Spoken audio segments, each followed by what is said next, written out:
உங்கள் மனசாட்சிக்கு நல்ல தெரியும் நம்ம செய்தது தப்பு தான்னு. அப்படி தானே?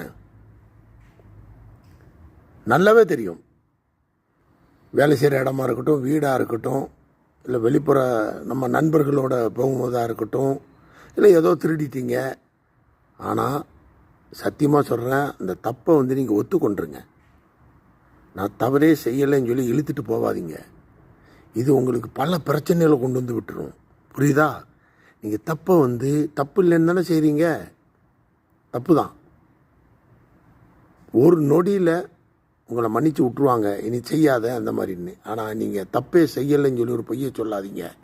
அது பெரிய ஆபத்தில் உங்களை கடைசியில் விடும். உங்களை வாழவே விடாது எங்கேயுமே. நான் என்ன சொல்கிறேன்னா, ஒரு தப்பை நீங்கள் தப்பு இல்லைன்னு செய்தால் கூட தப்பு தாங்கிறேன். அதனால் மன்னிப்பு கேட்டுட்டு பழையபடி வேலையை தொடங்குறது ரொம்ப